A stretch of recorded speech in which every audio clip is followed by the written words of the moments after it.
ছোট্ট একটি গ্রামে বাস করত এক বৃদ্ধা। সবাই তাকে নিশিবুড়ি বলে ডাকত। নিশিবুড়ি থাকতো গ্রামের এক প্রান্তের পুরনো বাড়িতে, যা ছিল ভাঙাচোরা আর বনলতা পাতাতে মোড়া। কেউই তার সাথে খুব বেশি একটা কথা বলতো না, কারণ তিনি ছিলেন খুবই রহস্যময় আর নির্জন প্রকৃতির। রাতের বেলা গ্রামের মানুষজনের মধ্যে ভয় ছড়িয়ে পড়ত।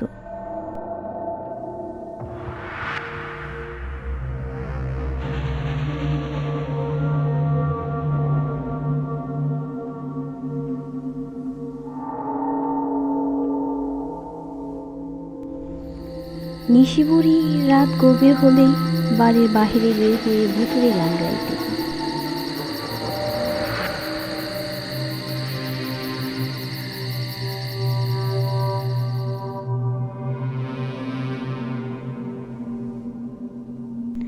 গ্রামবাসীরা বলতো, যারা তার গানের সুর শুনে তাকিয়ে দেখার সাহস করত, তারা পরদিন আর সকালে ঘুম থেকে উঠত না।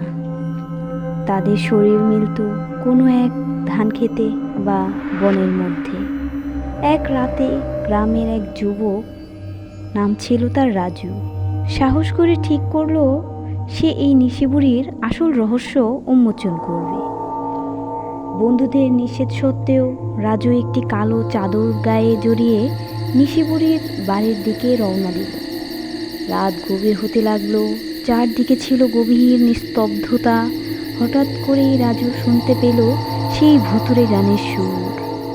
সে দেখতে পেল নিশিবুড়ি ধীরে ধীরে বাড়ি থেকে বের হয়ে আসছে, হাতে একটি মোমবাতি। তার চোখগুলো ছিল লাল, যা অন্ধকারেও জ্বলজ্বল করছে।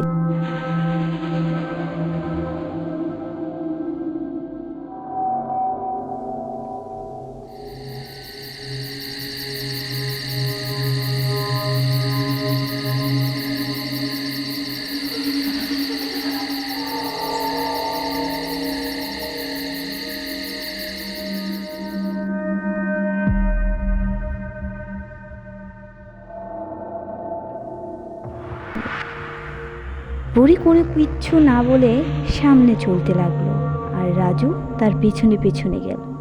নিশিবুড়ি তাকে একটি পুরনো কবরস্থানে নিয়ে গেল। সেখানে দাঁড়িয়ে সে হঠাৎ করে ঘুরে রাজুর দিকে তাকালো। তার মুখে এক অদ্ভুত হাসি ফুটে উঠল, আর রাজু বুঝতে পারল সে ভয়ানক এক ফাঁদে পা দিয়েছে। পরদিন সকালে গ্রামের লোকজন রাজুকে আর খুঁজে পায়নি। কেবল কবরস্থানের কাছে তার একটি জুতো পড়েছিল। কেউ আর কোনোদিন রাজুর খোঁজ পায়নি।